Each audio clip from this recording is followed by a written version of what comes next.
జై శ్రీమన్నారాయణ. అందరికీ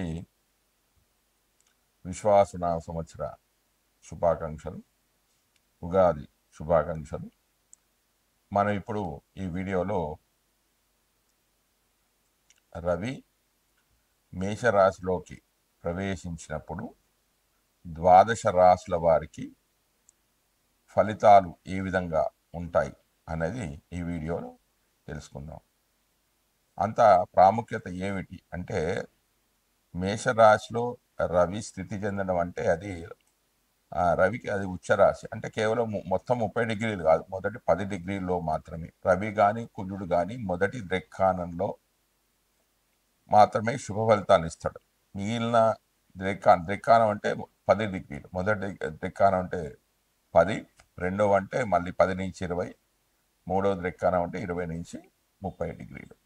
రవి కుజులు మొదటి ద్రెక్కానంలో ఆ ఫలితాలను ఇస్తాడు. అంటే శుభ ఫలితాలు కానివ్వండి, పాప ఫలితాలు కానీ ప్రభావితం అనేది చేయడం జరుగుతుంది. కాబట్టి ఆ ఫలితాలు ఏ విధంగా ఉంటాయి, ద్వాదశ రాశుల వారికి ఫలితాలు ఏ విధంగా ఉంటాయి అనేది మనం ఇప్పుడు ఈ వీడియోలో తెలుసుకుందాం. ఆపదాపహర్తారం ధాతారం సర్వసంపదాం లోకాభిరామం శ్రీరామం భూజో భూజో నమామ్యహం. జ్ఞానానందమయం దేవం నిర్మలాస్ఫటికాక్తం ఆధారం సర్వవిద్యానాం హయగ్రీవ ముపాస్మే. మనం ఇప్పుడు ఈ వీడియోలో రవి మేషరాశిలోనికి ప్రవేశించినప్పుడు ద్వాదశ రాశుల వారి యొక్క గోచార ఫలితాలు ఏ విధంగా ఉంటాయి అనేది ఈ వీడియోలో తెలుసుకుందాం. అంత ప్రాముఖ్యత ఏంటంటే, మేషరాశిలో రవికి అది ఉచ్చస్థానం. అంటే మొదటి 10 డిగ్రీలు మాత్రమంటే ఒక్కొక్క డిగ్రీ అంటే ఒక్క రాశిలో మొత్తం ఒక నెల రోజులు ఉంటాడు. అంటే దాదాపుగా 10 నుంచి 12 రోజులు మాత్రమే ప్రభావాలన్నీ, ఇప్పుడు నేను చెప్పబోయే 10-12 రోజులు మాత్రమే ప్రభావాలన్నీ ఎక్కువగా ఉంటాయి. మిగతా దాని తర్వాత సాధారణంగా ఉంటాయి. ఆ ఫలితాలు ఏ విధంగా ఉంటాయి అనేది మనం ఈ వీడియోలో తెలుసుకుందాం. ముందుగా అసలు రవి కారకత్వాలు ఏంటి, రవి యొక్క స్వభావం ఏంటి అంటే, చేతశుద్ధి రమాభిమాన జనకాత్మజారోగ్యతా శక్తిధి కార్యోజాంసి కటు ప్రభావ దహన ఉష్ణోకృతు మర్తప రాజ్యం రక్త పటు చతుష్పాదుతనే ముక్తాఖ భోవృద్ధత ఓమేక్ష శుచిరక్త కంటక తరు జ్ఞానోదయ భారవే. అంటే ఇది భావమంజరి 42వ శ్లోకంలో చెప్పారు. ఏమిటంటే, ఇతరులకు అపకారం కోరని మనశుద్ధి, ఇతరులకు ఎప్పుడు కూడా చెడు చేయడు. అంటే రవి బలంగా ఉన్నవాడు. ధన ప్రాధాన్యం అధికమైన ఆత్మాభిమానం ఉంటుంది. ఆత్మాభిమానం, సెల్ఫ్ కాన్ఫిడెన్స్ అనేది ఎక్కువగా ఉంటుంది. తండ్రికి కారకుడు ఆత్మ, తన మీద తనకు నమ్మకం ఎక్కువ. ఆరోగ్యానికి కూడా కారకుడు. అంటే రవి మంచి స్థానంలో ఉన్న వాళ్ళకి ఆరోగ్యం చాలా బాగుంటుంది. బుద్ధి బలం ఉంటుంది. బుద్ధి బలం, కార్యనిర్వహణ శక్తి ఉంటుంది. ఓజస్సు, కటువుగా ప్రవర్తించడం. కారం అంటే మిరియాల కారానికి రవి, మిరపకాయ కారానికి కుజుడు కారకుడు. ఇతరులపై ప్రభావం చూపగలడం. అగ్నిశక్తి, ఉష్ణశక్తి అంటే ఆరోగ్యకరమైన ఉష్ణశక్తికి రవి అయితే ఆ వేడిని అధికంగా చేయడానికి కుజుడు కారకుడు. కంటి యొక్క అనారోగ్యం అంటే కుడి కంటికి రవి అయితే ఎడమ కన్నుకు కారకుడు ఎవరు? చంద్రుడు. మనుషులను పరిపాలించడం అంటే అధికారమైన పాలన చేయడం అంటే లీడర్షిప్ క్వాలిటీస్ ఎక్కువగా ఉంటాయి రవి బలంగా ఉన్న వాళ్ళకి. రాజ్యము, ఎర్రని బట్ట, పశుబలము, గట్టి అంటే పత్రహరితానికి సూర్యకాంతి కారణమని వైజ్ఞానికమైన వివరణ. ముత్యాలు, ఆకాశంపై ఆధిపత్యం, పెద్ద మనిషిగా వ్యవహరించడం అంటే పైకి చూడడం. అంటే తప్పు చేసిన వాడు అధైర్యవంతుడు, కిందికి చూస్తాడు. గర్వం కలవాడు పై చూపులు అనేవి చూస్తాడు. అధికమైన ఆత్మాభిమానానికి, విశ్వాసానికి కారకుడు. పవిత్రత, ఎరుపు రంగు, ముళ్ళ చెట్లు, జ్ఞానోదయము, పలువురు చెప్పిన విషయాలన్నిటినీ కూడా సమన్యాత్మకంగా ఆలోచించి కొత్తదనంతో కూడిన ఆలోచన చేయడం. రవి కారకత్వాలకి శరీర కారకత్వాల్లో ముఖ్యంగా హృదయము, రక్త ప్రసరణ వ్యవస్థకు రవికి ప్రత్యేకమైన స్థానం ఇవ్వడం అనేది జరిగింది.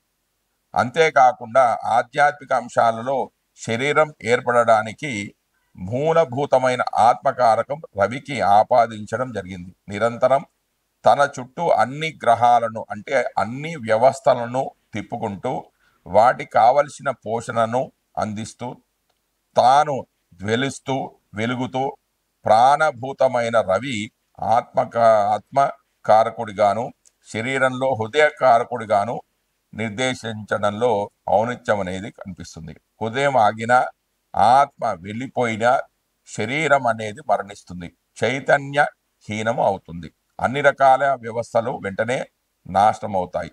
అందుకే రవి అన్నిటికీ కూడా కేంద్రం. హృదయం కేంద్రం కావడం కూడా అటువంటిదే. అందువల్ల హృదయ కారకత్వం రవికి ఇచ్చినట్లుగానే హృదయ సంబంధమైన రోగాలకు, ఆత్మీయత లోపాలకు కూడా రవి కారకుడు అవుతాడు. ఎవరికైతే రవి పాపస్థానంలో ఉంటే వాళ్ళకి గుండెకు సంబంధించిన వ్యాధులు, ఆత్మీయత లోపాలకు అంటే బంధుత్వాలు లేకపోవడం, వారితో సరైన సంబంధాలు లేకపోవడం లాంటివి కూడా జరిగే అవకాశాలు ఉన్నాయి. ఈ ఆత్మీయత లోపాలకు కూడా రవి కారకుడు అవుతాడు. ఈ విధంగా కారకత్వాల నిర్దేశం జరుగుతుంది. ఏది లేకుంటే శరీరంలో మనుగడ లేదో అది రవికి సంబంధించింది. ఏ వ్యవస్థ జననం నుండి మరణం వరకు ఆగిపోకుండా పని చేయాలో దానికి సంబంధించిన అంశాలన్నీ రవికి ప్రతీకలవుతాయి.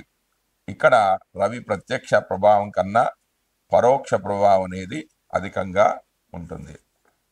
ఇక ముఖ్యమైన విషయంలోకి వస్తే గోచార ఫలితాల్లో చూస్తే రవి 3, 6, 10, 11 రాసుల్లో సంచరించే సమయంలో మాత్రమే శుభ ఫలితాలను ఇస్తాడు.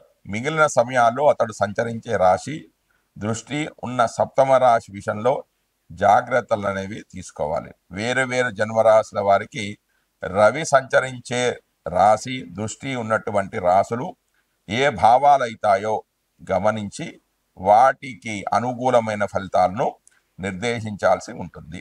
రవి గోచారంలో వ్యతిరేకంగా ఉన్న సమయంలో అంటే అనుకూలంగా లేకపోతే ఈ 3, 6, 10, 11 స్థానాలు కాకుండా మిగతా స్థానాల్లో ఉన్నట్లయితే జాతకుడు ఎలాంటి ఫలితాలు పొందుతాడు అంటే అధికార ప్రభుత్వ సంబంధమైన సమస్యలు రావడం, అనారోగ్య లోపాలకు, మానసికమైన ఒత్తిడులకు అధికమైన అవకాశం అనేది ఏర్పడుతూ ఉంటుంది.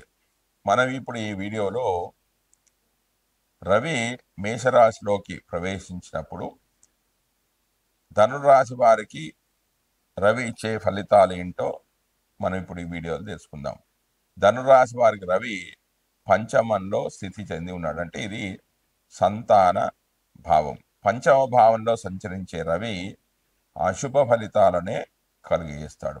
అవి ఏమిటి అంటే మనస్తాపము, అనుకున్న పనులు జరగకపోవడము, తద్వారా విరక్తికి గురి కావడము, మిత్రుల ద్వారా కొన్ని కష్టాలు రావడము, బుద్ధిమాంద్యం ఏర్పడడం అంటే సరైన ఆలోచనలు రాకపోవడము, అశాంతి, సంతానానికి అనారోగ్యం కలగడము, శత్రు శేషం పెరగడము, వృత్తి వ్యాపారాల్లో ఇబ్బందులు కలగడము వంటివి జరగవచ్చు.